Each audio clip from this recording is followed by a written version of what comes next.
Kayu besi rawa sepanjang 17 meter ini disiapkan untuk membuat salib. Melihat panjangnya, timbul pertanyaan, siapakah yang akan disalib?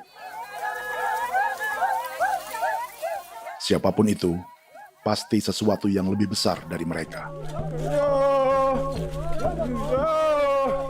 Tapi Frankie Woro, Casimilus Awe, dan warga suku Auyu di Papua Selatan ini tak akan melukai siapapun. Mereka memakai salib ini sebagai tanda perlawanan.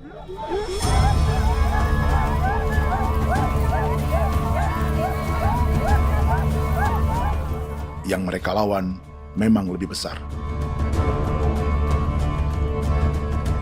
yaitu pemerintah Republik Indonesia. Pemerintah sedang mengincar 2,5 juta hektar hutan orang Papua untuk proyek tanaman industri pangan dan energi.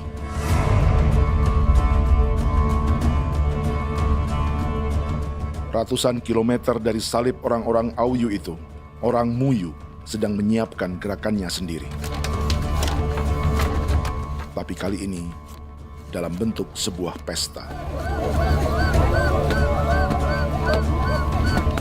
Pesta yang disiapkan oleh marga Kimco Jinibjo selama 10 tahun.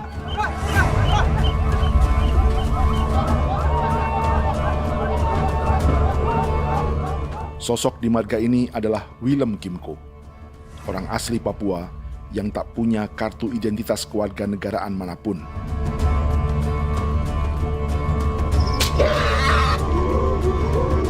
Pesta adat ini sudah cukup langka. Tak hanya di Papua, bahkan di kawasan Pasifik dan peradaban Melanesia. Awalnya bayarnya aneh kalau bukan. Internet ada kode kerem bipnuka, kode kerem bipnuka, dan kita ya kati kode kerem baran dipo. Kau memang ambil kau kuning. Ada gagasan dan gerakan sosial di balik pesta orang-orang Muyu ini, sama dengan gerakan salib merah yang dimulai orang-orang Auyu. Salib ini akan menjadi yang terbesar dari 1.800 salib merah yang telah ditancapkan berbagai suku di Papua Selatan dalam 10 tahun terakhir. Ribuan salib merah yang dipadukan dengan palang adat adalah tanda larangan yang menyatukan unsur-unsur adat dan agama. Kami percaya bahwa kalau memang kami sudah tidak mampu untuk menyelesaikan persoalan ini, dalam hal ini perusahaan tidak bisa masuk, berarti kami minta bantuan kepada nenek moyang dan Tuhan.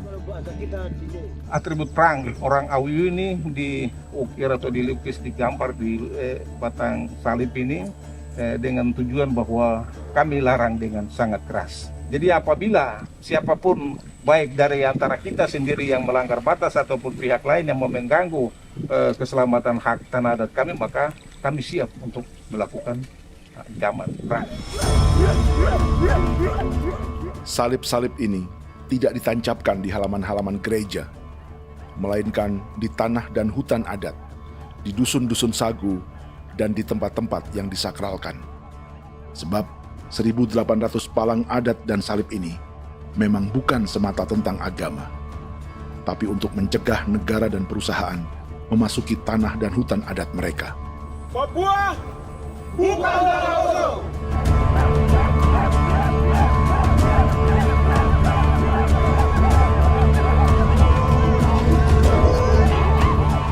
Di zaman TikTok ini, kami ingin menceritakan semua ini lewat film yang pendek.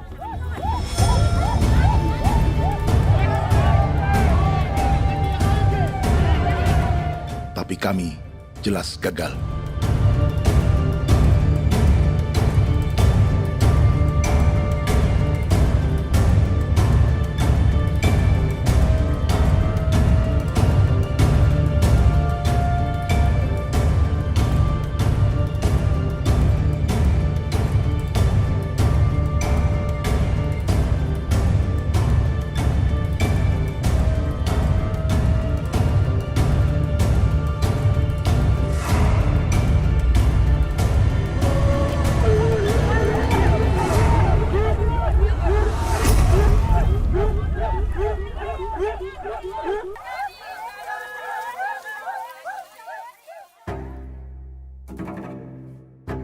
Di planet ini, ada 5 pemilik hutan hujan tropis terluas yang tersisa.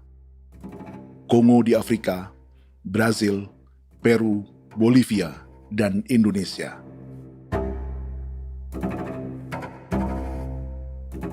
Di Indonesia, satu-satunya pulau yang hutannya masih terjaga adalah Papua, pulau terbesar kedua di dunia setelah Greenland. Lewat sejarah kolonialisme yang panjang, pulau ini kini dikuasai 2 negara.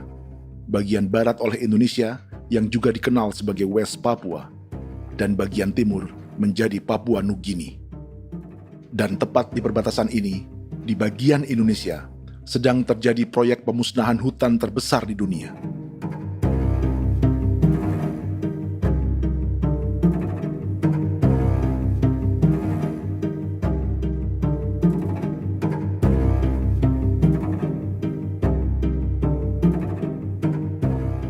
Pemerintah Indonesia sedang membuka lebih dari 2,5 juta hektar hutan untuk sawit, tebu, padi, dan peternakan. Ini disebut proyek strategis nasional untuk lumbung pangan dan energi yang jadi ambisi 3 presiden. Bagian terbesar direncanakan untuk mencetak sawah seluas 1,3 juta hektar. Lalu bagian lain akan ditanami tebu seluas 560.000 hektar untuk gula dan bioetanol. Setiap liter bensin di Indonesia akan dicampur bioetanol 10% atau E10. Ada 10 perusahaan di proyek ini, dan semuanya dimiliki oleh 1 keluarga saja. Berikutnya, ada areal sawit seluas 400.000 hektar untuk biodiesel. Targetnya mencampur 50% solar dengan minyak sawit atau B50. Dan terakhir, pemerintah akan membuka peternakan seluas 380.000 hektar. Jadi, apa yang salah dengan proyek pangan dan energi ini?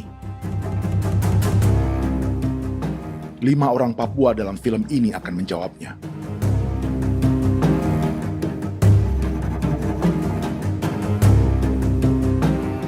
Yang pertama adalah Yasinta Moiwen dari suku Marin.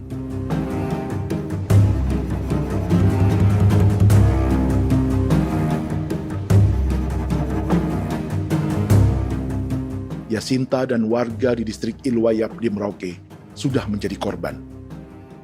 Hutan dan rawa sebagai sumber pangan dan ekonominya telah dihancurkan.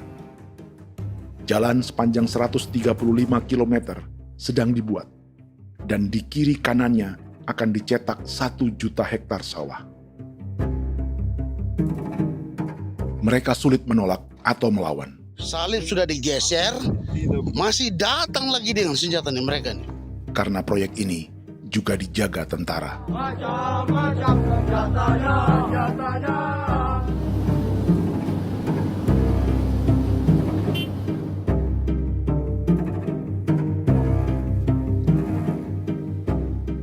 Yang kedua adalah Natalis Buer di distrik Tanah Miring, Merauke. Petani milenial ini merasa ditelantarkan. Sebab setelah hutannya diubah menjadi sawah, sebagian sawah-sawah ini tak tergarap. Orang asli Papua seperti Natalis tak punya modal untuk benih, pupuk, perawatan, hingga ongkos panen.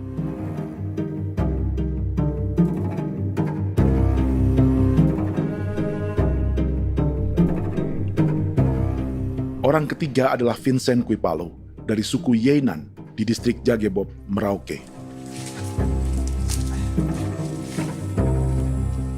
Vincent dan suku Ye sedang menjadi korban.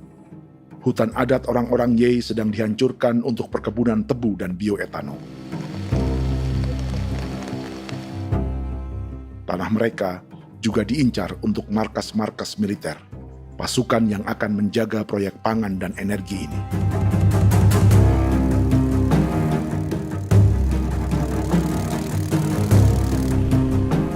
Yang keempat adalah Frankie Woro dari suku Auyu di distrik Fofi, Kabupaten Bovendigul.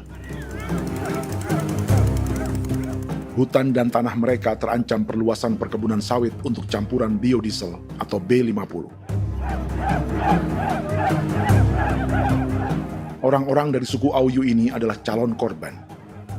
Merekalah salah satu pelopor gerakan Palang Adat dan Salib Merah. Meski kadang berseberangan dengan gereja yang mereka anggap lebih mendukung pemerintah dan perusahaan. Mereka bahkan sedang merencanakan gerakan yang lebih besar, dengan salib yang lebih besar. Tanah milik Somu Sobisiba itu bahwa tanah ini diciptakan oleh Tuhan dan memberikan warisan kepada kami. Kami ini hanya hak jaga.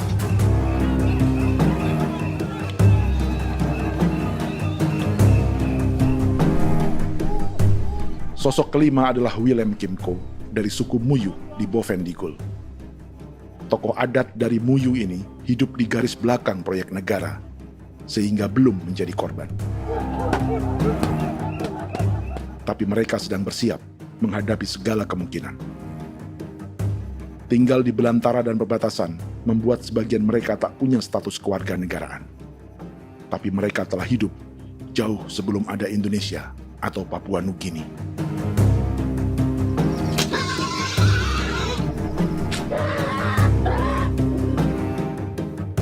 Kelimanya mewakili jutaan orang asli Papua yang sedang terancam eksistensinya. Jika kita merasa kepunahan peradaban Neanderthal di Eropa, Aztec dan Inca di Amerika, atau aborigin di Australia adalah sejarah masa lalu, film ini menceritakan bagaimana pemusnahan sebuah bangsa dan kepunahan sebuah peradaban sedang terjadi di masa hidup kita. Kepunahan bukan karena kerusakan lingkungan dan ruang hidup semata, juga karena dihantam 60 tahun operasi militer.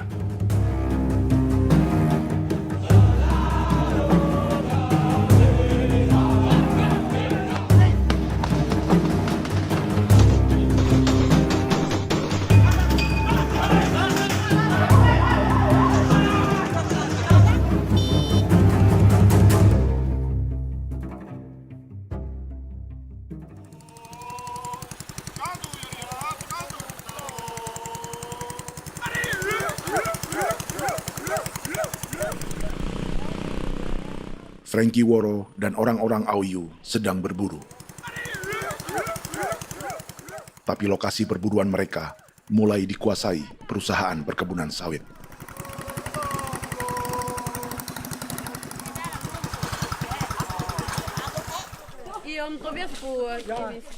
Kita akan menuju arah ke Inabusu. Di sana kami akan masuk di wilayah konsesi perusahaan PT Indo Asiana Lestari. Dan di situ ya ada survei-survei mereka yang mereka pernah lakukan, tapi juga kami ada lakukan tanda-tanda saksi di sana.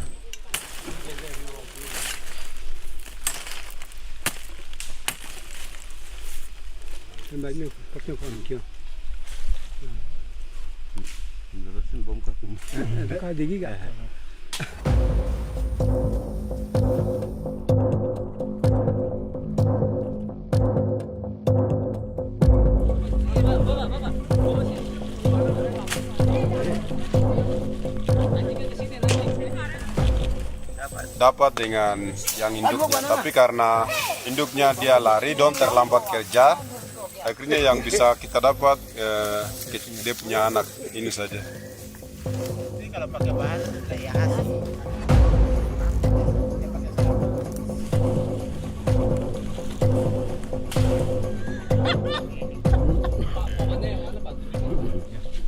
Pohon ini pohon bitanggur, dia punya kayu ini kita biasa gunakan untuk kerja perahu, dan juga kulit depu getanya itu kita pakai untuk kerja ini, panah-panah ini lem, jadikan lem ini, panah-panah.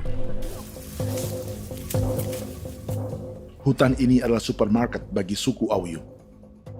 Juga lumbung pangan atau bank untuk menyimpan deposito kekayaan alam. Hutan juga tempat yang penuh dengan sejarah suku, situs budaya, dan tempat-tempat sakral. Inilah yang sedang mereka pertahankan dari incaran pemerintah dan perusahaan.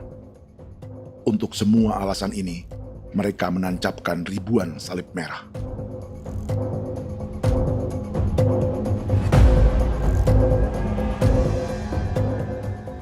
Tapi dari kampung, warga suku Auyu memberi kabar pada Frankie tentang intimidasi oleh aparat negara agar mereka melepas tanah ke perusahaan sawit dan berhenti memasang palang adat dan salib merah.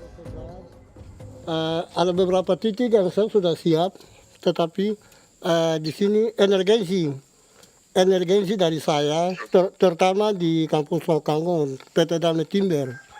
Dia mengganggu saya dengan menggunakan kekerasan maupun pihak hukum.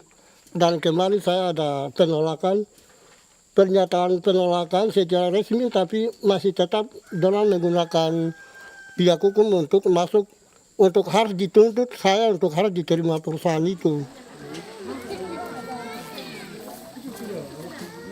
Kita di situ ada 15 marga, tetapi 15 marga juga tidak setuju.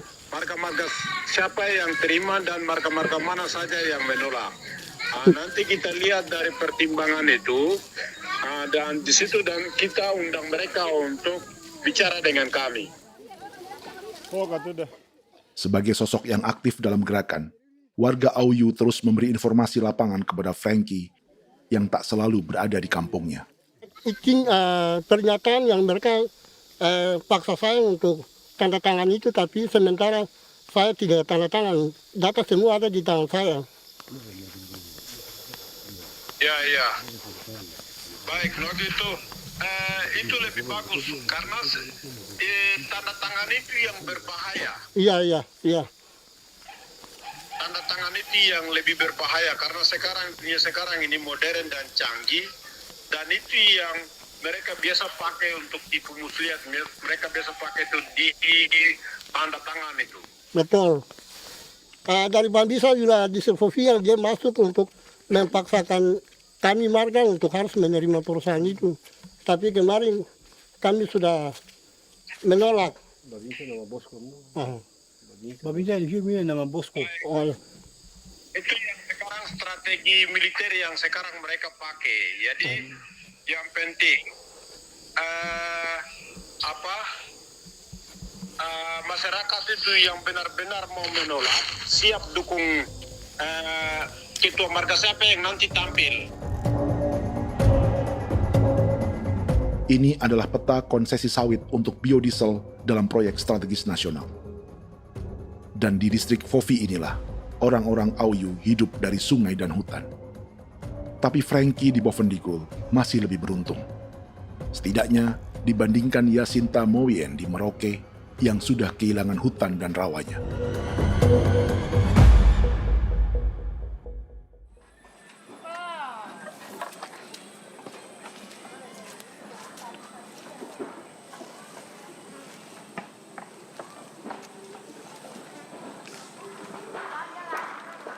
Yasinta dari suku Marin adalah petani sayur di kampung Wanam, distrik Ilwayap, Merauke.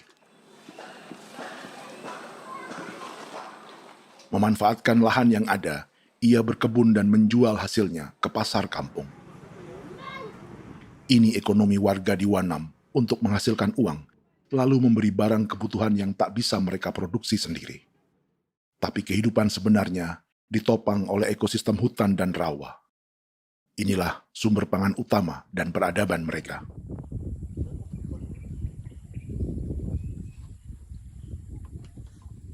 Namun ketenangan ini diusik ketika tiba-tiba pada Mei 2024, di Pelabuhan Wanam datang ratusan alat berat untuk proyek pangan dan energi pemerintah.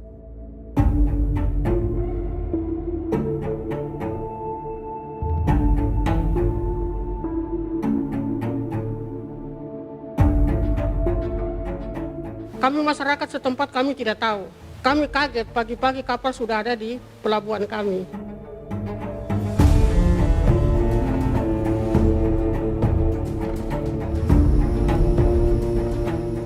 Yasinta Mowien atau Enrika Gebze dan warga lainnya tak pernah diajak bicara atau dimintai pendapat. Seakan-akan Papua adalah tanah kosong. Kita suka kaget yang dong bawa turun alat berat dong bawa turun, kita kaget masyarakat. Dorang subongkar itu kayu-kayu.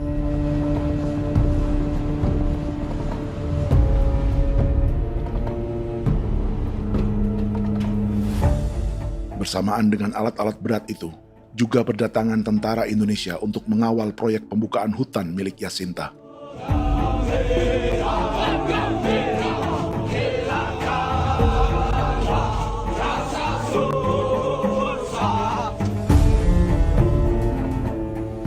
Ribu alat berat didatangkan dari Cina ke Papua oleh perusahaan bernama John Lin Group sebagai kontraktor pemerintah. Ini disebut sebagai pesanan eskavator terbesar di dunia dengan nilai 4 triliun rupiah. Misinya membuka hutan dan rawa milik orang Marin, salah satunya untuk membangun jalan sepanjang 135 km.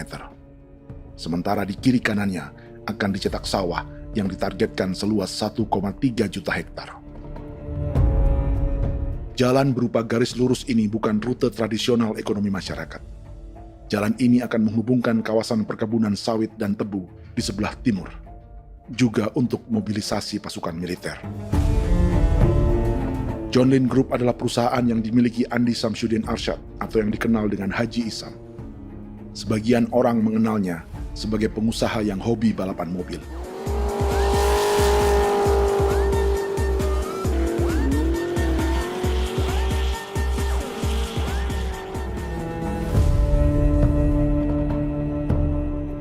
Tapi di Kalimantan, ia berbisnis batu bara, perkebunan sawit, pengolahan karet, penerbangan, perkapalan, dan biodiesel. John Lin Group kini juga menjadi pemilik perkebunan tebu dan pabrik gula terbesar di Indonesia. Sayapnya melebar dari Kalimantan hingga ke Bombana, Sulawesi Tenggara. Perkebunan tebu, pabrik gula, dan industri bioetanol inilah yang juga sedang dikembangkan di Papua.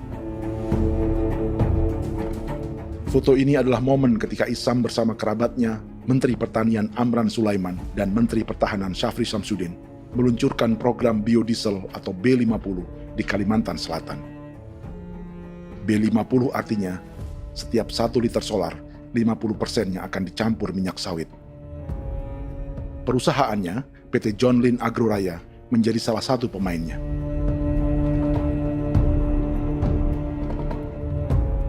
Sepanjang tahun 2025, saham PT John Lin Agroraya pernah naik hingga 700%.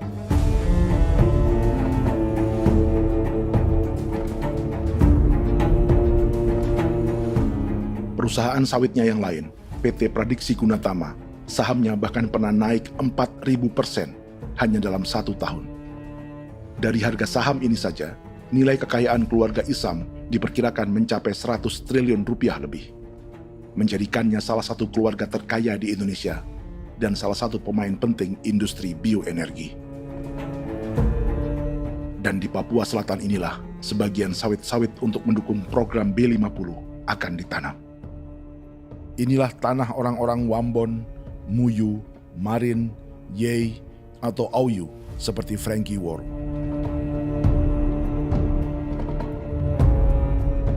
Haji Isam pernah menjadi tim kampanye nasional Presiden Joko Widodo dalam pemilu 2019 saat melawan Prabowo. Bintang Mahaputra Utama diberikan kepada Saudara Andi Syamsuddin Arsyad. Beliau berjasa luar biasa dalam mendorong pertumbuhan ekonomi daerah maupun nasional. Setelah menjadi presiden, Prabowo memberi gelar kehormatan Bintang Mahaputra Utama pada Isam.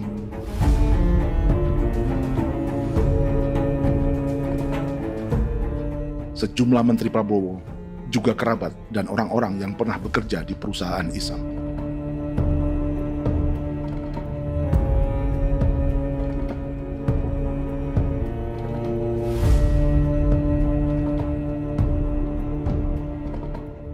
Lawan sebesar inilah yang sedang dihadapi Jacinta di kampung Wanam, Merauke. Atau petani perempuan lain seperti Enrika Gebse. Jadi alam kita ini sudah rusak. Jadi kita itu biasa jalan dari sini tuh harus pasang jerat di situ, harus cari makan di situ lagi. Itu tempat-tempat itu pasang-pasang jerat, tempat babi, rusa, sekarang sudah tidak ada lagi.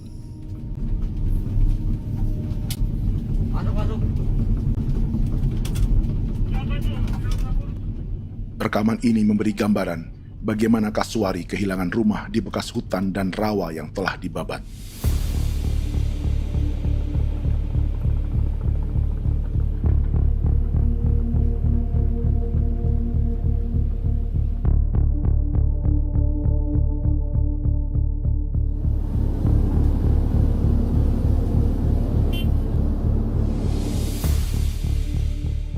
Keterlibatan tentara dalam proyek pangan dan energi di Papua memakai dalih bahwa ancaman terhadap negara kini tak hanya perang secara militer, tapi juga melalui pangan dan energi. Kementerian Pertahanan pun terlibat karena proyek ini dianggap operasi militer selain perang. Jadi tugas kamu adalah menjaga sumber cadangan pangan nasional. Macam-macam senjatanya, Proyek ini menambah panjang alasan mempertahankan kehadiran tentara di Papua dalam 60 tahun terakhir. Saat ini, jumlah tentara Indonesia di Papua mencapai 56.000 personel, atau ada 1 tentara untuk setiap 100 orang Papua. Bandingkan dengan rata-rata nasional, di mana hanya ada 1 tentara untuk 696 penduduk Indonesia. Itu belum termasuk polisi. Artinya, 1 orang Papua dijaga lebih banyak senjata dari rata-rata penduduk Indonesia. Tanah dan hutan diambil secara sepihak untuk kepentingan pembangunan batalion dan bandar antariksa. Ini bentuk perampasan masyarakat. Penolakan kehadiran markas-markas militer terjadi di sejumlah tempat di Papua. Tak hanya karena trauma dan ketakutan, juga karena mengambil tanah-tanah adat.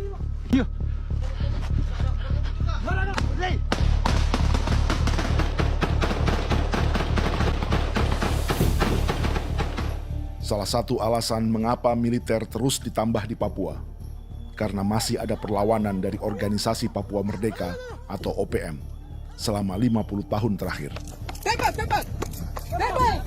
Ayo. Tapi kekuatan militer OPM diperkirakan hanya 1.430 personel dan 360 pucuk senjata. Selebihnya, mereka menggunakan senjata tradisional.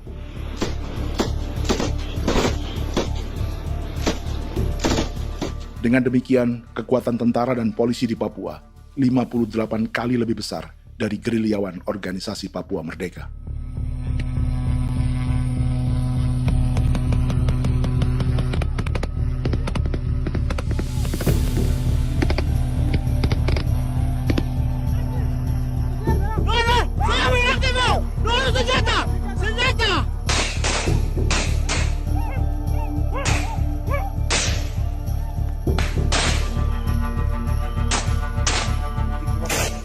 Sebagian tentara berada di garis depan pertempuran, tapi sebagian besar lainnya terlibat operasi non-tempur menjaga proyek pemerintah dan investor swasta. Seperti Batalion Infanteri Teritorial Pembangunan di distrik Jagebob, Merauke ini. Lokasinya bersebelahan dengan konsesi lahan tebu untuk gula dan bioetanol milik PT Murni Nusantara Mandiri. Baik perusahaan maupun markas militer, keduanya mengambil hutan milik suku Ye dari marga Kuipalo. Tapi orang datang tanam ini saja di sini, tanam papan nama ini. Victor Kuipalo menunjukkan apa yang terjadi. Jadi kita juga kaget ini. Nah, kalau ini papan nama ini memang ini papan nama ditanam tapi bukan haknya mereka yang ini. Ini hak kami di sini, hak dusun kami, marga Kuipalo yang punya hak dusun ini. Setelah memasang patok, alat berat mulai bekerja untuk membangun markas militer di tanah orang Ye.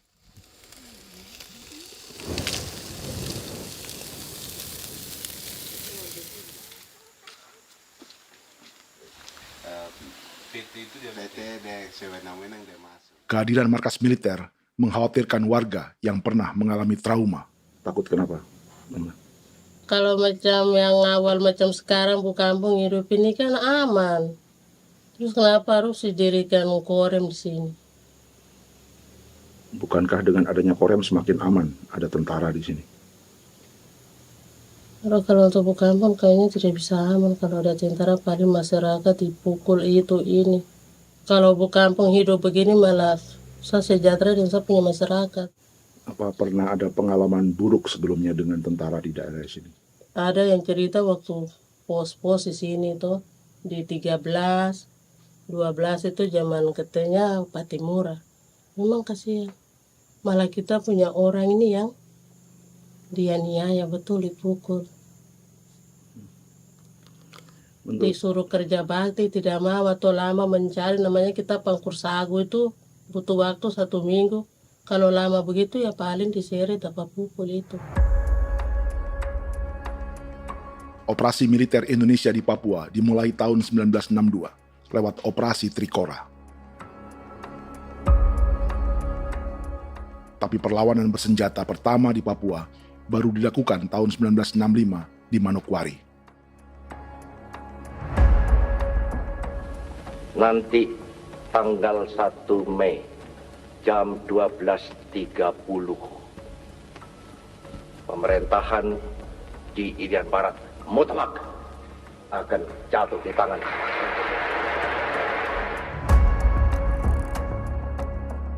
Sejak itu, selama 60 tahun, operasi militer untuk menaklukkan Papua terus dilakukan. Salah satu operasi militer paling berdarah adalah Operasi Wibawa untuk memenangkan Indonesia dalam jajak pendapat tahun 1969. 643 orang tewas di Paniai. Lalu disusul 4.146 korban tewas antara tahun 1977 hingga 1978.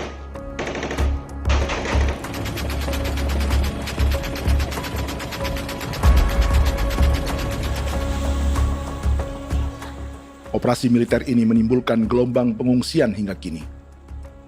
Dewan Gereja Papua mencatat 103.000 orang menjadi pengungsi pada tahun 2025 dan nyaris tak diberitakan media-media Jakarta.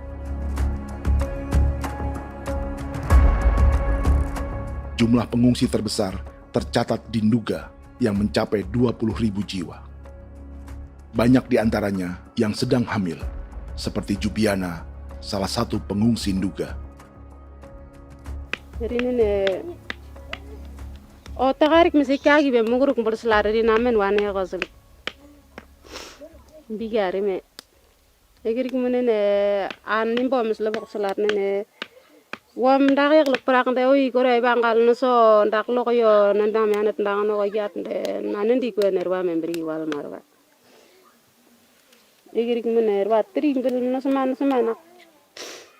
Ngal siak kaya berkumpul nyak masalah orena me woko suluk. Ri namen wani ko semane kuman nak wani ndemo ko ndak misri namen bre ko ko nak no semane ne. Nebe minit waru ra kana abi nindige. War mino pragit de laina bulan Maret April yana mana kantan barak na lire na bam ne. Jubiana lalu menamai anaknya pengungsi Kogoya. Selain Jubiana, juga ada Emma dari Maibrat yang melahirkan di hutan. Sampai di kampung begini, katanya bilang ada tentara yang bangun jembatan. Nah, capek itu juga pun masih tahan. Kembali lagi ke hutan lagi. Itu sampai saya jatuh di tengah jalan. Orang sampai terbanting di kayu semuanya. Berasa sakit begitu. Melengkapnya tuh Domika Serli, pengungsi Wako. Masyarakat sipil dari kampung Aitrem sementara mengungsi karena kampungnya sementara dikuasai oleh TNI Polri. Seratusan ribu pengungsi di Papua saat ini jauh melampaui jumlah yang mengungsi ke Papua Nugini tahun 1984, yaitu 10.000 orang karena menghindari operasi militer.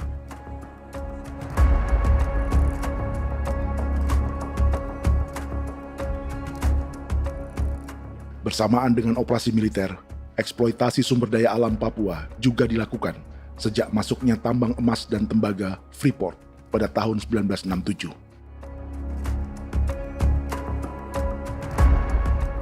Disusul perkebunan sawit awal tahun 1980-an. Lalu ada perburuan buaya untuk diambil kulitnya.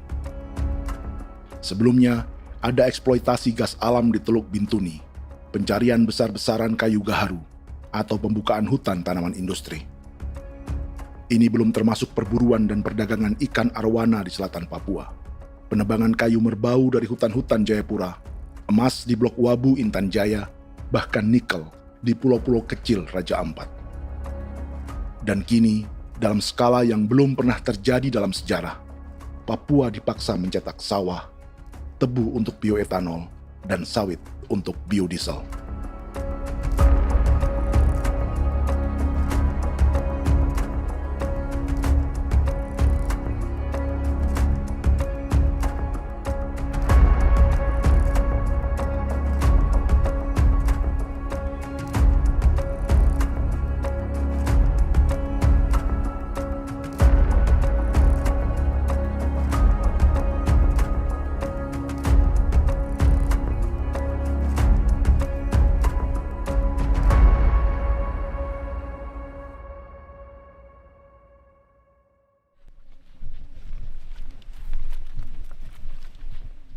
Inilah yang sedang menimpa keluarga Vincent dan Victor Kuipalo di Merauke. Hutan mereka diambil untuk markas militer dan industri perkebunan, PT Murni Nusantara Mandiri. 1 dari 10 perusahaan yang diberi konsesi untuk menanam tebu dan memproduksi gula serta bioetanol seluas 52.000 hektar.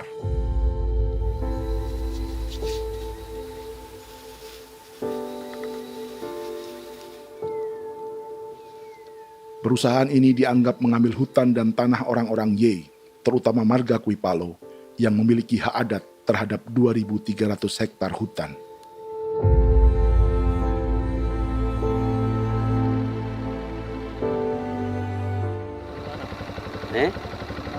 Tentara? Tentara. Oh iya, tentara.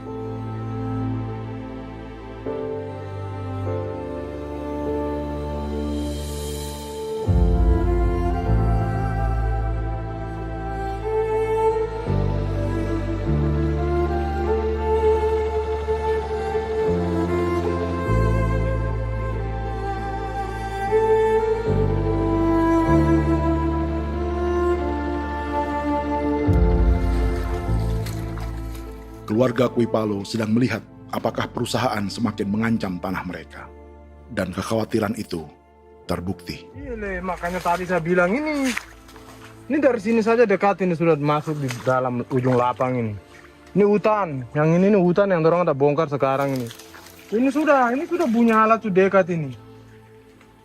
Dekat sekali ini. Ini di sini. Nacau, kelapa itu yang jalan lama, jalan setapak ini. Dari udara, terlihat alat-alat berat semakin mendekati tanah orang-orang Ye, marga Kuipalo.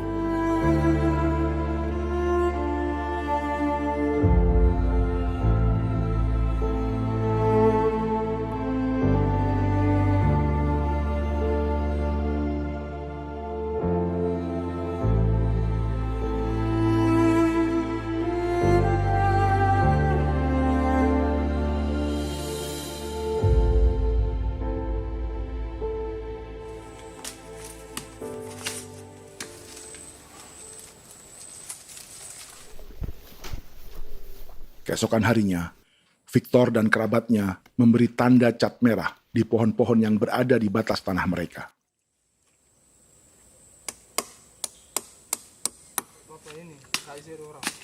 Tapi tanda peringatan adat ini tak diindahkan perusahaan.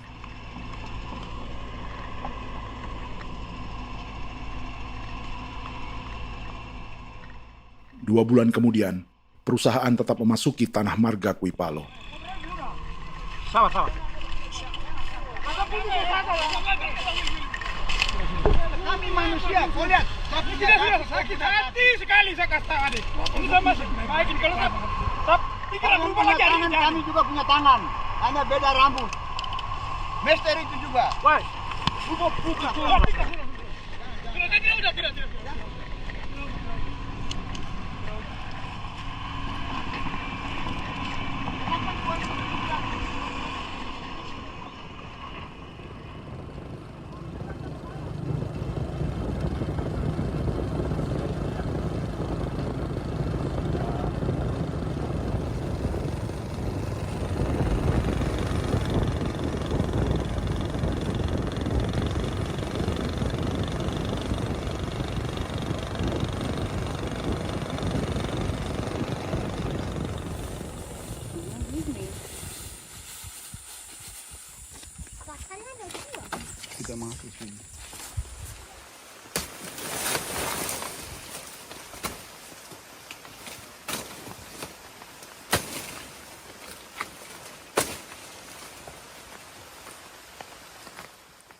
Jadi ya untuk itu seperti saya katakan tadi, apakah lebih baik kita tidak usah ada kah atau bagaimana, kita pisahkan,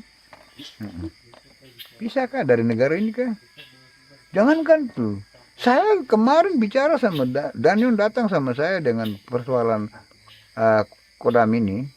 Saya bilang, Pak Daniel, kalau lebih baik saya ngungsi ke Papua Nugini. Dia bilang, aduh Bapak jangan begitu. Ya memang, kalau tidak bisa menghargai kami, lebih baik pilihan yang itu yang saya memilih. Lebih baik saya pindah dari sini. Saya mengungsi ke Papua Nugini, di negara tetangga. Masih ada yang lain. Apa? Ada ini. Saya bilang sama Kapolsek, Pak, Agustus ini, 17 Agustus saya tidak kasih naik bendera merah putih. Saya bendera ada, nanti saya taruh di meja. Bendera saya ada. Karena saya punya pikiran percuma kita ini merasa bahwa kita hidup di bawah naungan merah putih. Ternyata merah putih tidak lindungi kami. Tidak anggap kami sebagai kami rakyatnya. Dia lambang negara. Dan kami menghargai lambang negara itu. Ternyata lambang negara ini, kita bernaung di bawah lambang negara ini, kita tidak dilindungi. Hak kita tidak dihargai.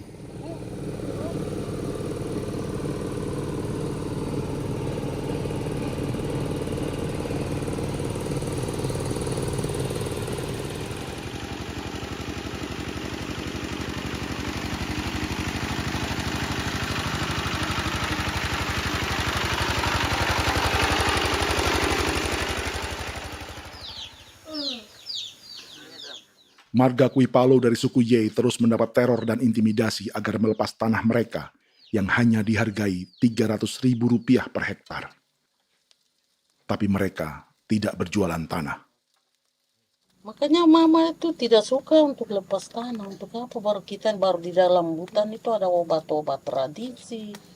Itu sudah Kalau macam ada sayur juga, kita ambil sayur yang dia tumbuh sendiri. Jadi kita ini mau kemana, kalau itu sudah digusur, ya habis. Kita ini jadi penonton.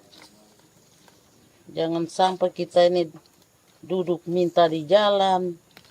Jadi kita tidak mau seperti itu.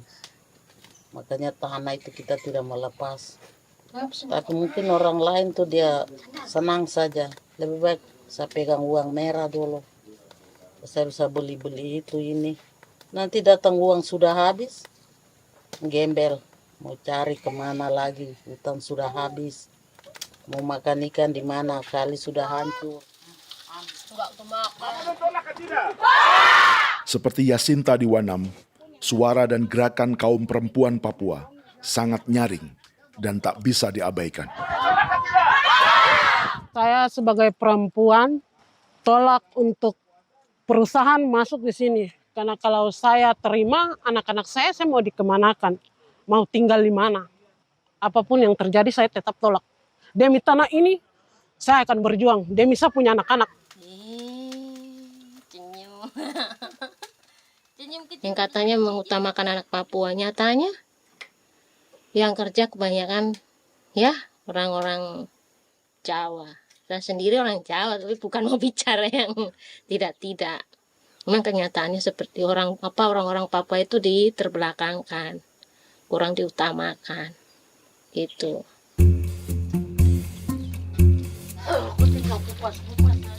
Proyek food estate seperti mencetak sawah, bukannya tak diikuti warga Papua.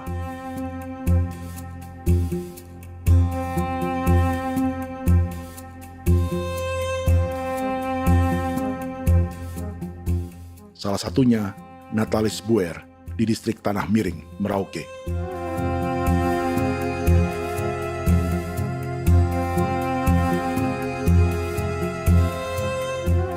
Setelah menghabisi hutan, pemerintah Indonesia mencetak sawah untuk tanaman padi karena beras mulai menjadi makanan pokok menggantikan sagu. Sebagian besar penggarapnya adalah warga transmigran yang datang sejak era 1980-an. Bahkan petani transmigran sudah ada sejak Belanda membuka proyek padi kumbe di distrik Kurik.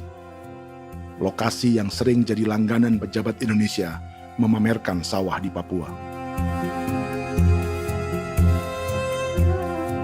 Tapi Natalis juga ingin belajar menanam padi atau bersawah. Namun ia kesulitan karena dibutuhkan modal untuk benih, pupuk, hingga pemeliharaan dan panen.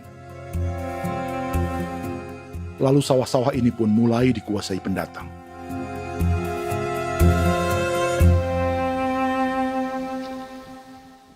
Tapi sejauh ini di kampung kami ini yang saya lihat memang ada kelompok kami punya di sini yang sudah tergabung dalam Gapoktan, kemudian masuk dalam optimalisasi lahan. Tapi baru saya anak asli yang punya lahan di sini. Mereka tidak punya. Pemerintah dalam hal ini adalah Kementerian Pertanian bersama-sama Kementerian Pertahanan yang dalam hal ini pada garis di bawahnya adalah TNI Angkatan Darat memberikan support yang maksimal kepada masyarakat khususnya di Merauke dalam rangka. Saya kemarin habis 9 juta. 9 juta ya? Iya, 9 juta karena dia sudah tidak dipakai toh. Ya. Perempuan Papua seperti Filomena juga mau bertani. Pemerintah memberi bantuan Rp900.000 per hektar lewat program optimalisasi lahan atau OPLAH. Tapi dibanding biaya produksi dan harga jual gabah, Filomena mengaku berkali-kali rugi dan kini memutuskan tak lagi menggarap sawahnya. Terus kita harus cari uang untuk kondek. Betul. Karung kita beli. Karung beri sendiri lagi. Tenda kita beli. Ini dari yang offline ini don tidak siapkan. Tidak ada. Tidak ada ya, jadi mama don sendiri. Itu yang saya ada bilang, 900.000. Itu modal untuk kerja sawah ini. Mulai dari kerja sampai nanti panen. Panen. Wih, ngeri sekali. Iya, lucu toh? Tidak dapat itu. Betul, Mam. Dong maksud begini. Kalau disuruh tanam ubi berhektar-hektar, mari datang. Kita tahu cara rawatnya bagaimana, Iya. tanamnya bagaimana, tanam model bagaimana supaya hasilnya model begitu. Kita tahu. Kalau yang ini kan kita baru belajar. Sebagian hutan milik warga Senayu di Merauke sudah dibuka untuk sawah dan kebun tebu oleh PT Global Papua Abadi. Proyek pertanian ini dikerjakan oleh Kodim Merauke. Mereka melepas sebagian tanah karena ingin belajar bertani. Saya tete nenek moyang tidak ajar saya tanam padi. Tapi saya mau berubah. Generasi saya yang berikut ini besok lusa tidak bisa makan pisang, sagu. Namun program optimalisasi lahan yang dijanjikan dengan berbagai bantuan tak dirasakan Filomena. Obat rumput beli, obat padi beli, jonder kita bayar, bahkan bibit masih kurang, cari bibit lagi beli. Jadi saya memang kalau program pemerintah saya sama sekali saya tidak suka.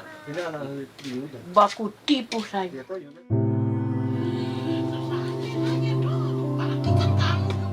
Mereka merasa ditinggalkan sendiri, jatuh bangun belajar bertani padi. Sementara sumber pangan dan air yang semula mudah didapat, kini telah berganti sawah dan kebun tebu. Dulu kita masih bisa jalan, nanti masak di kali, pakai air kali. Minum pakai air kali. Sekarang, kok mau masak? Tidak ada air, Air sudah susu, mau minum tidak bisa. Sudah dengan obat. Drone semprot tebu itu saja drone. Drone yang semprot. Saya lihat di itu. Jadi kita bukan drone yang terbang di atas untuk disemprot. Dong lempar pupuk di bawah ya dia mengalir ke kali. Mengalir ke kali, ke rawa-rawa.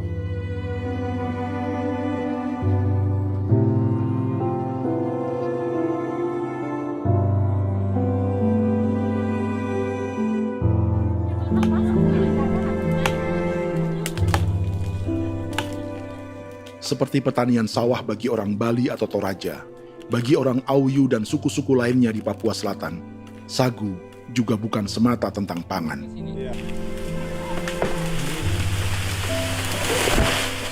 Bagi orang Auyu dan Marin, sagu adalah kerabat, sosok orang tua, sosok nenek moyang yang harus dijaga dan dilindungi. Lagi bikin apa mama ini mama? Pakai tokok itu sagu.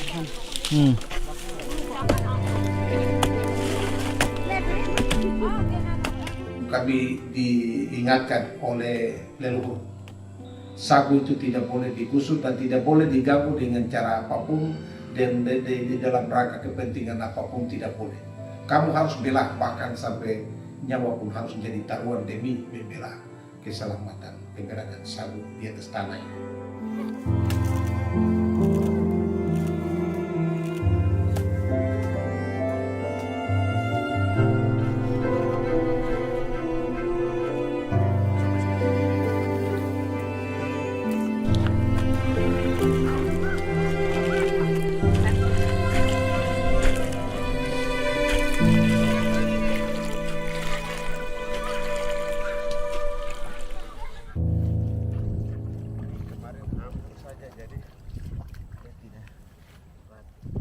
Menurut Natalis, pemerintah di Jakarta mendefinisikan lumbung pangan semata urusan beras dan mencetak sawah. Sebenarnya orang Papua itu bukan tidak bisa bertani. Kami tanam ubi itu bagian dari pertanian. Nah, pertanian yang dimaksud oleh pemerintah itu harusnya selalu itu kalau bisa pemerintah harus spesifikkan pertanian apa yang dimaksud, pertanian tanam padi atau pertanian tanam ubi, petasan dan lain-lain. Ini yang harus dispesifikkan dulu. Begitu, sehingga tidak menjustifikasi kami orang asli Marin bahwa kami tidak bisa bertani, bukan. Kami buka kebun besar-besar di sana, bahkan bermeter-meter, ratus-ratus meter pakai sekop, bukan pakai ekskavator, tapi ini pakai skop. Itu pertanian, begitu. Bagi Natalis, alih-alih memaksimalkan sawah-sawah yang sudah ada untuk petani Papua, pemerintah selalu membuka hutan baru, seperti dikerjakan perusahaan John Lynn Group dan melibatkan tentara. Padahal, sejarah keterlibatan militer dalam proyek food estate atau cetak sawah adalah sejarah kegagalan yang bertubi-tubi 4 presiden selama 30 tahun terakhir.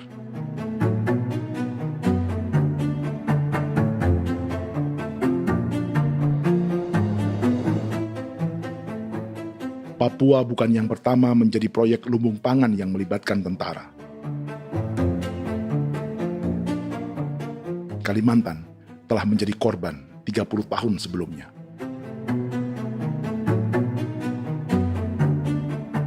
Ini adalah bekas hutan yang sudah dibuka di Pulang Pisau, Kalimantan Tengah. Tahun 1996, di era Presiden Jenderal Soeharto, ia menghabisi 1 juta hutan di lahan gambut untuk mencetak sawah demi memenuhi ambisi swasembada beras, bukan swasembada pangan. Hutan tropis Kalimantan dihabisi dalam skala yang belum pernah terjadi dalam sejarah. Di bawah rezim militeristik, tak ada yang berani melawan keinginan Soeharto, termasuk orang Dayak seperti Kuneng. Nggak bisa dihalangi itu. Nggak boleh dihalangi. Ya kalau ada kata-kata aja menghalangi, sudah kita diseret ke kepolisian dulu. Atau bisa langsung di PKI-kan. Iya, di PKI-kan gitulah. Jadi kita tuh nggak berani apa-apa dulu tuh. Apa maunya aja. Misal bilangnya A. Setahun setelah pengundulan hutan skala besar itu, tahun 1997, untuk pertama kalinya Kalimantan mengalami kebakaran lahan dan kabut asap terbesar dalam sejarah.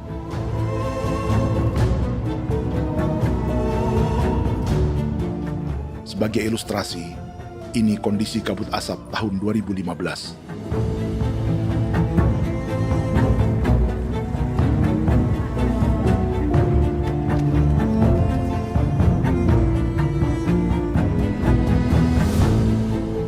Proyek 1 juta hektar sawah Jenderal Soeharto itu gagal. Bendungan dan saluran irigasi mangkrak hingga kini.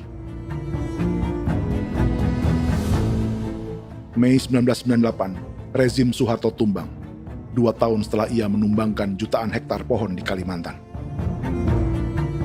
Setiap tahun, lokasi ini menyumbang kebakaran dan kabut asap yang merugikan jutaan orang. Sawah yang berhasil di Kalimantan justru bukan sawah yang dibangun Jenderal Soeharto, melainkan yang dirintis para transmigran sejak era 1980-an. Sawah-sawah inilah yang ikut digarap oleh militer di era Presiden Joko Widodo. Dan hasil dari proyek food estate Presiden Jokowi itu sama sekali jong nih, nggak ada harapan lagi sudah seperti ini. Tapi Jokowi terus memperluas area food estate hingga 16.000 hektar. Presiden Jokowi juga menyerahkan urusan lumbung pangan ini kepada Prabowo yang saat itu menjadi Menteri Pertahanan. Salah satunya di Kabupaten Gunung Mas, Kalimantan Tengah, untuk membuka perkebunan singkong seluas 31.000 hektar. Food Estate Singkong Jenderal Prabowo ini dimulai dengan membuka 600 hektar hutan di Tawai Baru. Proyek singkong untuk bioetanol ini pun dijaga tentara. Dan seperti Jenderal Soeharto, proyek Jenderal Prabowo ini pun gagal.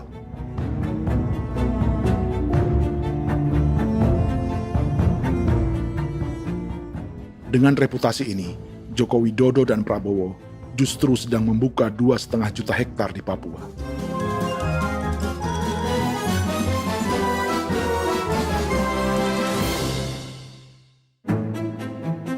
Setelah Jenderal Soeharto, Presiden Jenderal Susilo Bambang Yudhoyono juga mencoba membuka food estate di Papua sejak tahun 2010.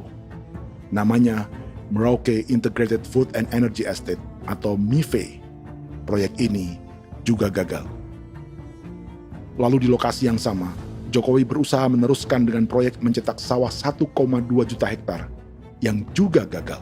Sekarang yang paling siap adalah 1,2 hektar. Yang 1,2 juta hektar. Dan kini, Prabowo yang pernah gagal dengan 600 hektar singkong di Kalimantan justru akan mengulangi di Papua dengan skala 2,5 juta hektar. Di daerah Papua pun harus ditanam kelapa sawit supaya bisa menghasilkan juga BBM dari kelapa sawit. Dalam setiap proyek pangan dan energi di Papua, yang lebih menonjol bukan tanaman pangannya, melainkan untuk energi atau bahan bakarnya. Sawit untuk biodiesel dan tebu untuk industri bioetanol. Ada 10 perusahaan yang diberi konsesi hingga 0,5 juta hektar untuk tebu. Dan 10 perusahaan itu dimiliki oleh satu keluarga saja.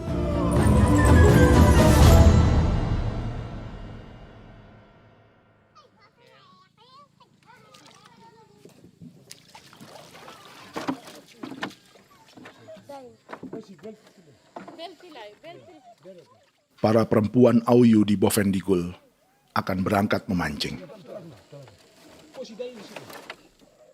Priska Beni membantu menyiapkan perahu.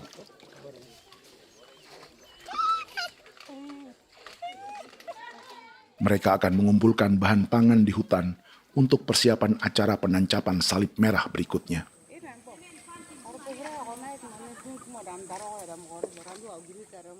Priska sudah mengambil posisi memancing.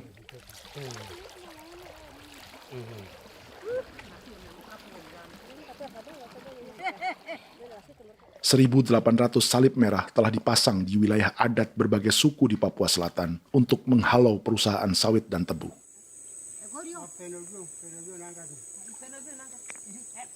Maria Tebung yang paling muda datang membawa hasil. 2 ekor ikan gastor alias gabus toraja.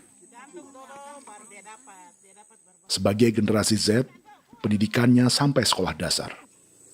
Di perusahaan perkebunan seperti sawit atau tebu, ijazah SD hanya bisa menjadi buruh kasar. Tapi ia tak tertarik. Karena kita hidup itu dari alam, kita pancing, juga di darat, bawa anjing, terus bikin pagar sagu, dapat babi, bawa baru kita makan. Jadi kita tidak mau perusahaan masuk. Sementara Priska Beni masih mencari peruntungan. Tapi baginya, menjadi nelayan di Sungai Fofi masih lebih baik daripada bekerja 9 tahun di perkebunan sawit. Sudah pengalaman, jadi kita tidak mau lagi. Seberapa lama ketika kerja itu? Selama di sana. 9 tahun di sana. 9 tahun? Saya baru pulang dari perusahaan. Selama 9 tahun kerja di sawit, bisa punya rumah kah? Atau Tidak. motor kah? Tidak. Johnson kah? Tidak. Cuma makan saja. Pendapatan juga kan tidak lebih. Habis dimakan.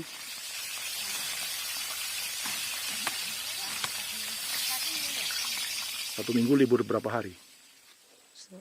Tidak libur. Minggu tetap kerja? Tetap kerja. Tidak bisa ke gereja?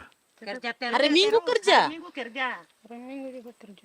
Dia tidak mengenal agama perusahaan itu. Di grup perusahaan sawit Korindo, Priska digaji 2 juta rupiah per bulan dan tinggal di mes karyawan. Tapi gaji itu dipotong bahan makanan atau BAMA rata-rata 1 juta rupiah setiap bulan. Korindo adalah grup perusahaan yang salah satu usahanya adalah hutan tanaman industri dan sawit di Bovendigul dan Merauke. Di Papua, mereka memakai bendera PT Tunas Sarwa Ema. Perusahaan ini pernah memberi bantuan pada Keuskupan Agung Merauke. Keuskupan Merauke belakangan mengeluarkan pernyataan mendukung proyek strategis nasional di Papua. Umat Katolik yang memprotes sikap gereja tersebut ditangkap polisi. Jadi selama 9 tahun tidak bisa nabung? Tidak. Makan saja. Makan saja. Makan saja. Menabung bagaimana? Keperluan banyak. Sudah sampai. Habis di anak-anak uang sekolah. Uang 1 juta itu mana sampai. Mau nabung juga tidak cukup. Sudah pengalaman, jadi kalau di sini perusahaan mau masuk tidak.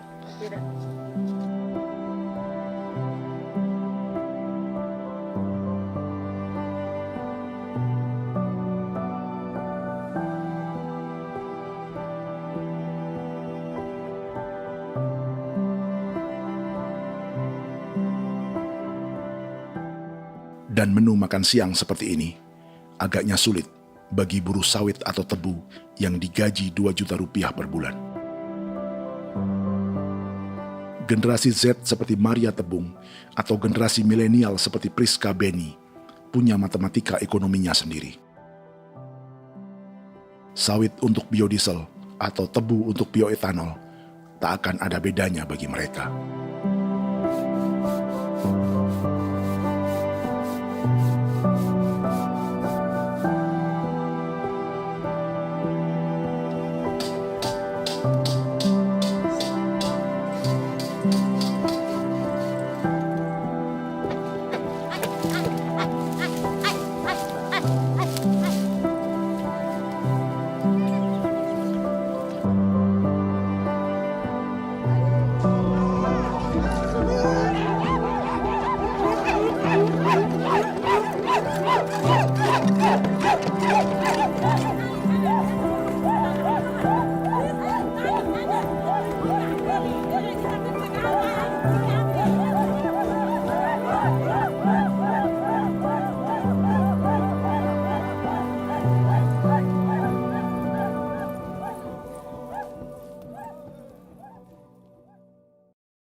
Perkebunan tebu 1,5 juta hektar di Merauke adalah ide 3 presiden untuk menggenjot penggunaan bioenergi sebagai campuran bahan bakar fosil. Selain swasembada pangan, swasembada energi di daerah Papua pun harus ditanam kelapa sawit supaya bisa menghasilkan juga BBM dari kelapa sawit. Juga tebu menghasilkan etanol. Singkong, kasava juga untuk menghasilkan etanol. Bioetanol adalah bahan bakar nabati atau tumbuhan yang dapat dicampur dengan bensin. Sama dengan program biodiesel yang mencampur solar dengan minyak sawit. Pertamina saat ini sudah menjual BBM bioetanol dengan campuran 5% yang dipasarkan dengan merek Pertamax Green 95. Tapi pemerintah ingin menaikkan kadarnya menjadi 10% atau E10. Maka ke depan kita akan mendorong untuk ada E10 Kemarin malam sudah kami rapat dengan Bapak Presiden. Bapak Presiden sudah menyetujui untuk direncanakan mandatori 10% etanol. Idenya untuk mengurangi ketergantungan pada bahan bakar fosil yang diimpor dan menimbulkan polusi.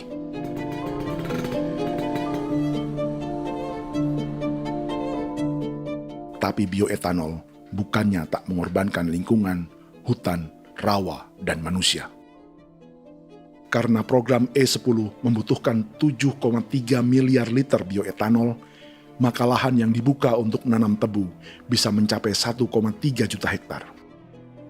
Sementara saat ini, luas perkebunan tebu di Indonesia hanya 500 sampai 600 ribu hektar. Artinya, butuh lahan baru hingga 800 ribu hektar untuk menanam tebu. Dan 500 ribu hektar diantaranya sedang dibuka di Papua. Hutan yang tadinya untuk menumbuhkan pangan berubah jadi tanaman untuk bahan bakar di jalanan. Kecepatan pulihnya hutan beradu dengan jumlah dan kecepatan kendaraan di jalanan.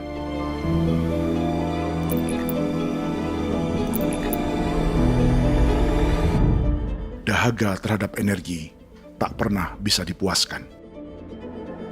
Setelah minyak sawit untuk biodiesel, dunia kini merambah singkong, jagung, dan tebu untuk bioetanol.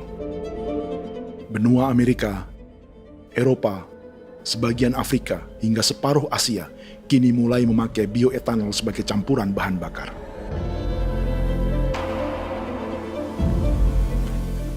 Selain perebutan lahan, masa depan dunia juga dibayangi semakin mahalnya harga pangan karena persaingan antara perut manusia dengan tangki kendaraan. Ini adalah lokasi perkebunan tebu dan bioetanol PT Murni Nusantara Mandiri yang mengancam tanah Vincent Quipalo dan orang-orang Ye di Merauke. Beberapa kilometer di selatan adalah PT Global Papua Abadi yang mengancam tanah orang-orang Muyu dan Marin. Dua perusahaan ini adalah bagian dari 10 perusahaan yang mendapat konsesi lahan untuk tebu dan bioetanol di Merauke. Batas konsesi mereka bahkan sama dengan batas negara Indonesia dengan Papua Nugini. Salah satu ciri bahwa peta konsesi ini dibuat di Jakarta dari atas meja. Sama seperti kolonial Inggris dan Belanda ketika mereka membagi Pulau Papua dengan garis lurus pada abad 19. Seakan Papua adalah tanah kosong. Bedanya, meski peta konsesi ini mengatur batas 10 perusahaan, tapi perusahaan-perusahaan ini sebenarnya dimiliki oleh satu keluarga saja. Ini nama 9 dari 10 perusahaan tebu dan bioetanol di Merauke, Papua. 99% saham mereka dimiliki sebuah perusahaan bernama PT Merauke Nusantara Manis. Sementara 1% sisanya dimiliki PT Merauke Gula Mandiri. Tapi saham kedua perusahaan ini dimiliki PT Merauke Sugar Group. Dan perusahaan ini, 90% sahamnya dimiliki pengusaha bernama Angelia Bonaventure Sudirman, serta perusahaan bernama Zico Trust dan Resource Harvest. Lalu 10% lainnya dikuasai PT Papua Energi Abadi, yang pemiliknya adalah Dudi Christian dan Angel Madeline. Sekarang, mari kita lihat siapa mereka. Angelia Sudirman adalah keponakan dari salah satu konglomerat sawit Indonesia, Martias Fangiono. 9 perusahaan di Papua ini berada di bawah bendera Merauke Sugar Group. Dan Merauke Sugar Group hanya satu dari 7 grup perusahaan milik keluarga Fangiono.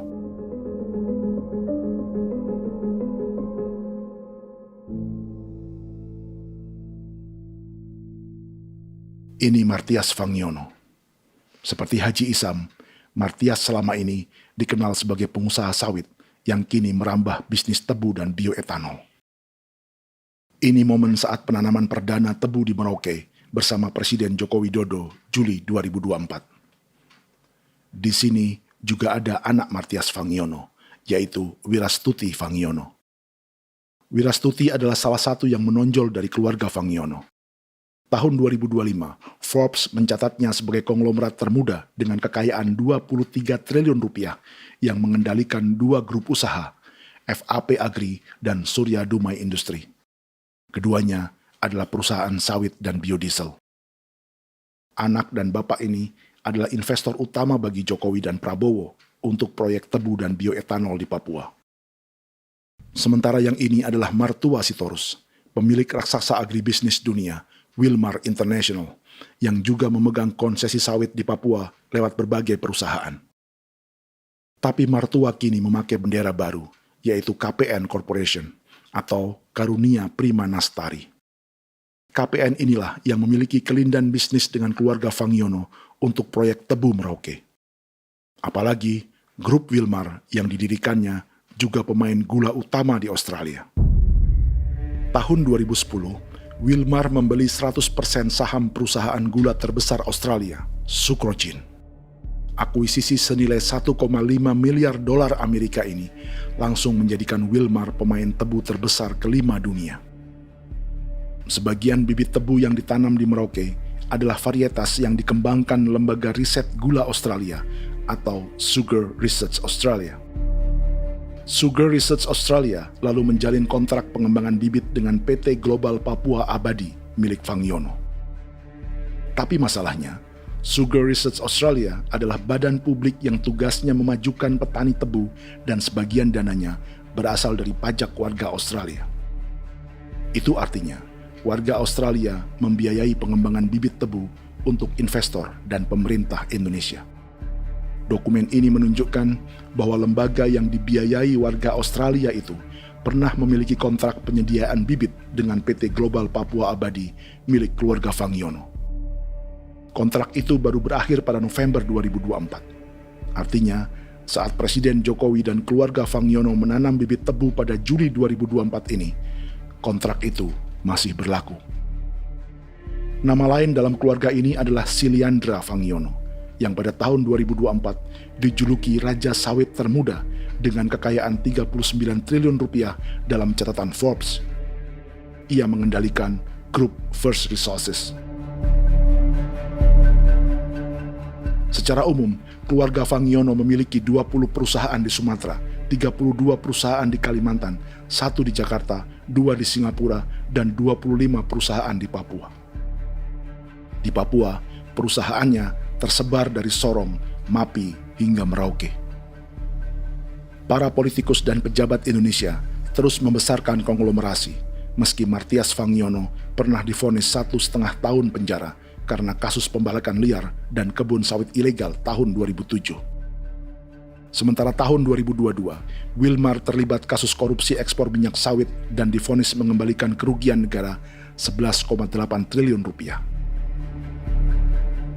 Tumpukan uang ini disebut sebagai pembayaran dari grup Wilmar yang diterima secara simbolis oleh Presiden Prabowo pada Juni 2025 lalu. Tapi peran raksasa biodiesel dan bioetanol dunia ini belum akan surut di Indonesia. Bahkan sebaliknya. Sebuah dokumen presentasi bisnis dari Wilmar International Limited pada tahun 2010 ini bisa menjadi petunjuk.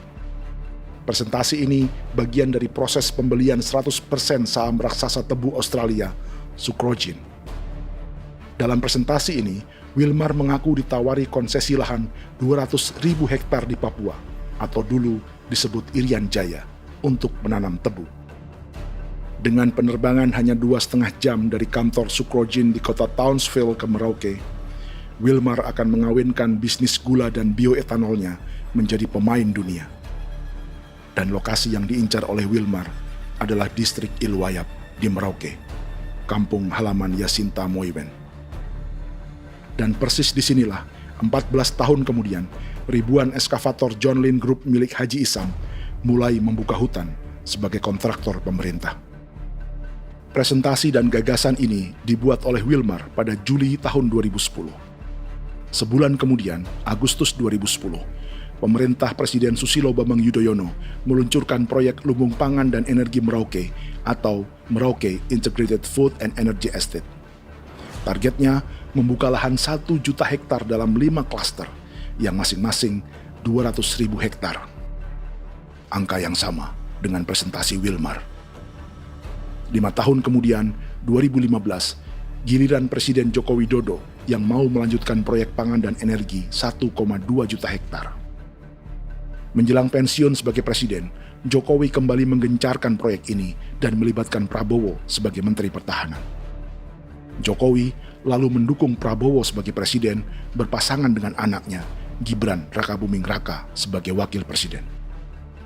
Kini, setelah menjadi presiden, giliran Prabowo yang melanjutkan proyek bioetanol dan biodiesel dengan memobilisasi militer dan melibatkan pejabat-pejabat yang juga para elit partai koalisinya.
...300 tahun lalu, hutan-hutan di Pulau Jawa dalam waktu singkat berubah menjadi perkebunan tebu di bawah rezim kolonial Belanda.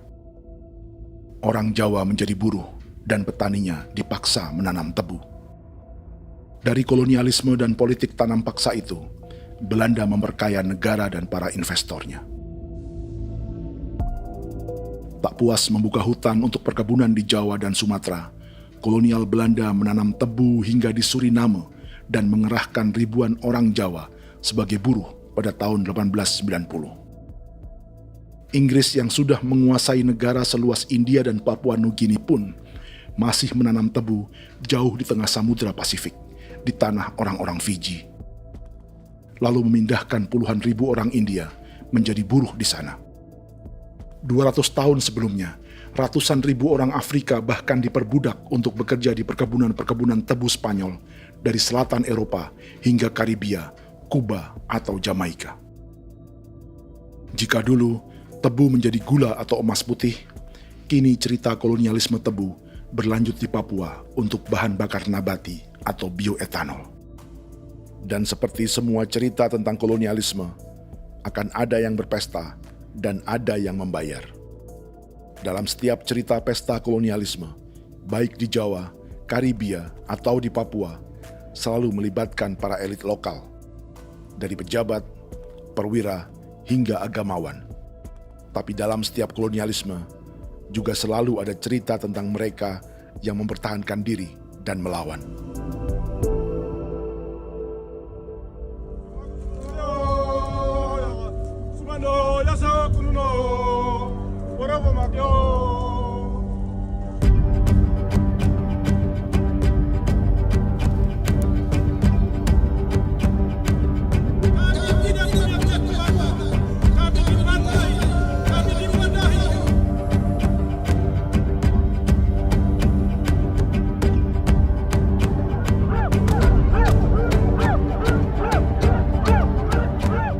Dalam sejarah Gereja Katolik banyak pemimpin-pemimpin yang adalah tanda petik itu adalah Judas-Judas juga.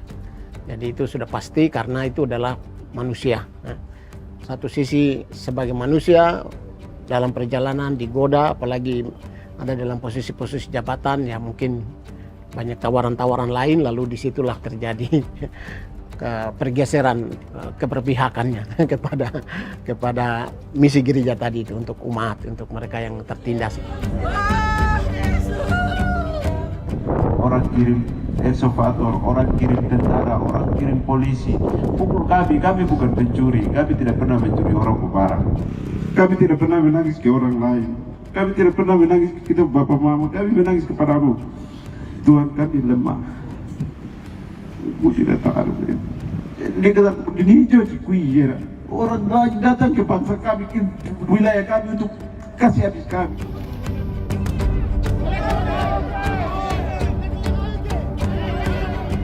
Kimam Dehi, Ya Kimam Dehi, Bono Ya Hadigul Dehi, Bono Ya Hadigul Dehi.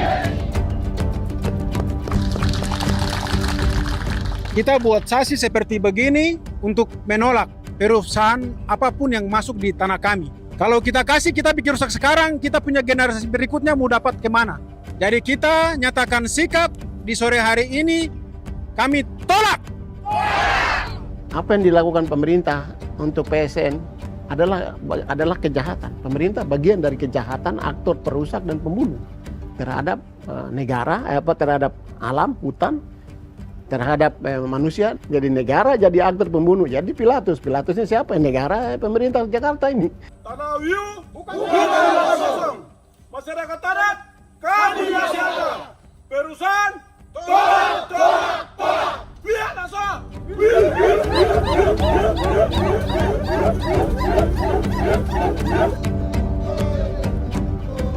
Jika tanah adat dan hutan adat hilang, kami mau hidup di mana? Maka di sini saya mau bilang, negara jangan tipu-tipu kami lagi.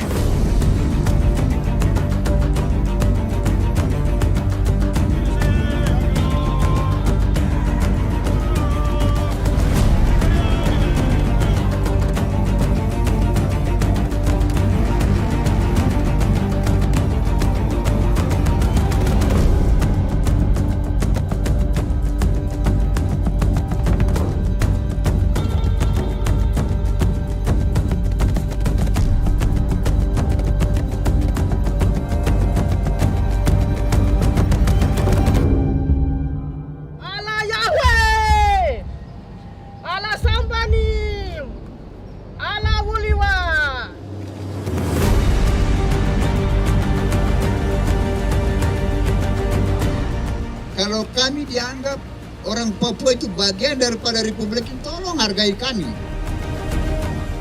Dengan adanya PSN, PT John Hindrook yang sudah menerobos tanah kami dan hutan kami, merusak alam kami. Itu yang kami datang ke Jakarta jauh-jauh dari Papua. Kami mau bersuara kepada Bapak Presiden Prabowo Subianto, di mana keadilan untuk masyarakat Papua. Tolong lihat masyarakat Papua yang sudah mati. Kami bersepakat menyatakan, 1. Gereja-gereja di Indonesia mendukung masyarakat adat yang menolak proyek strategis nasional di tanah Papua. 2. Gereja-gereja di Indonesia menolak militerisme dan otoritarianisme di Indonesia.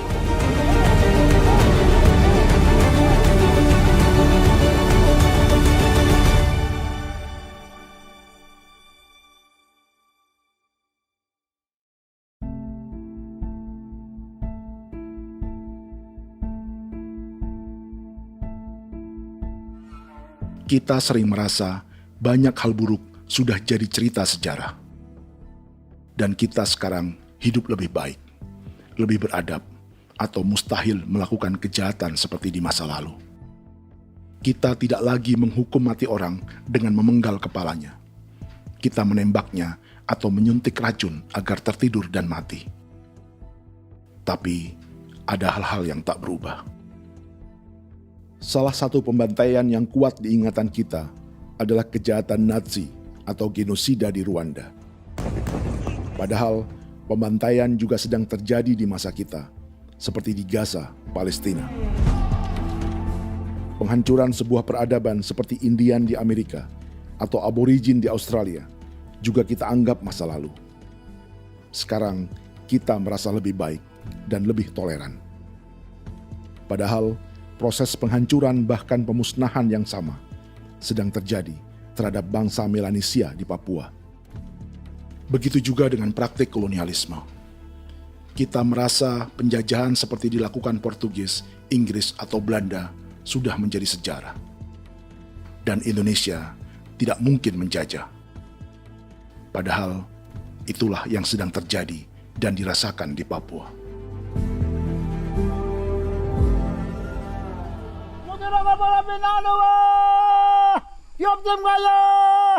Kawatang Maya, Upaka Maya, anak dia mana namanya? Jalannya sejarah ini disadari Willem Kimco di pedalaman Bovendigol, Papua. Hidup terpencil dan tak tersentuh urusan negara bukan berarti selalu aman.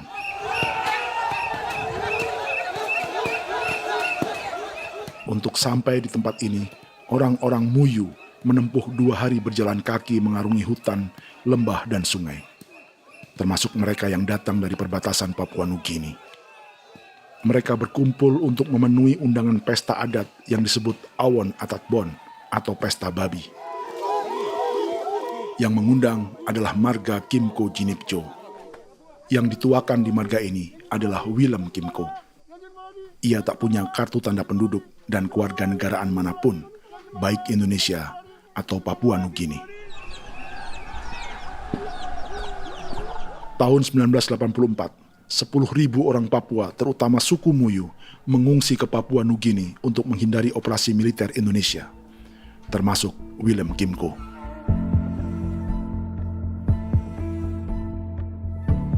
Apa yang membuat pesta adat ini istimewa? Apa bedanya dengan acara serupa yang dihadiri pejabat, tokoh agama, LSM, atau yang direkam oleh kru televisi dan konten kreator? 18. Pertama, untuk membuat pesta babi, orang Muyu perlu persiapan selama 10 tahun. Sebab, babi-babi yang akan jadi bagian dari pesta ini tak boleh dibeli, alias harus dipelihara sendiri. Babi-babi ini bukan bantuan pejabat pemerintah, gereja, atau LSM.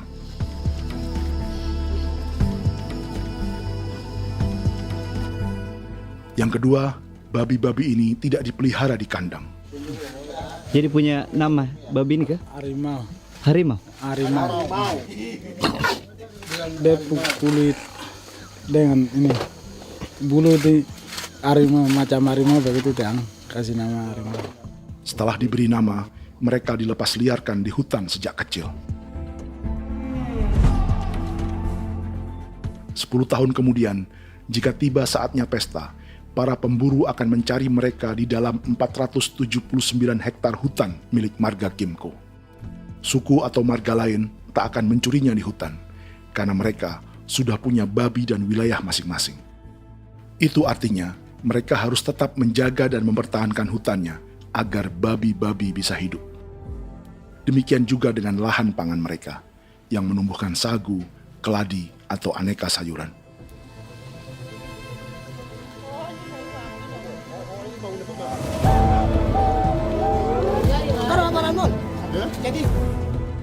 Yang ketiga, dalam Awon Atatbon atau pesta babi, binatang ini tidak dimakan secara gratis.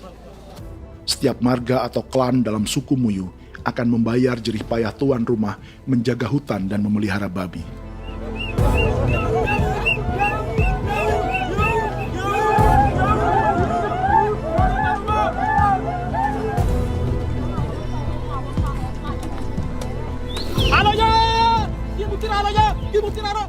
Ini seperti arisan untuk menjaga budaya dan lingkungan. Bagian dari budaya dan ekonomi timbal balik yang ditandai dengan siklus memberi dan menerima.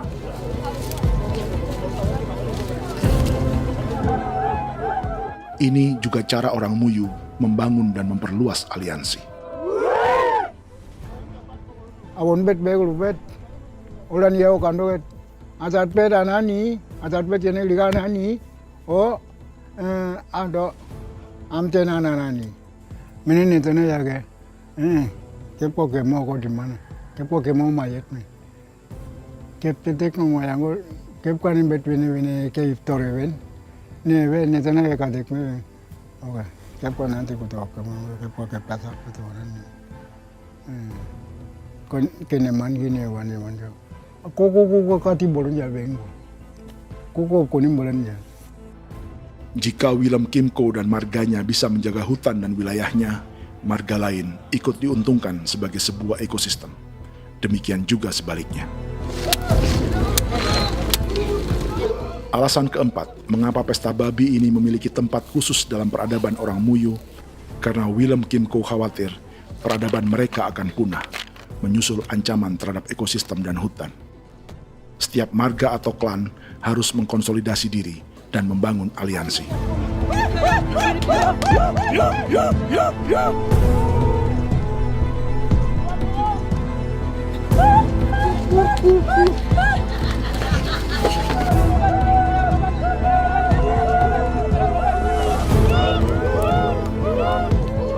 Kekhawatiran Willem dan orang-orang Muyu tak berlebihan. Ruang hidup mereka bersinggungan dengan proyek bioetanol dan biodiesel pemerintah Indonesia. Mereka juga tahu apa yang telah dan sedang menimpa suku lain seperti Auyu di Bovendikul atau Yainan dan Marin Anim di Merauke.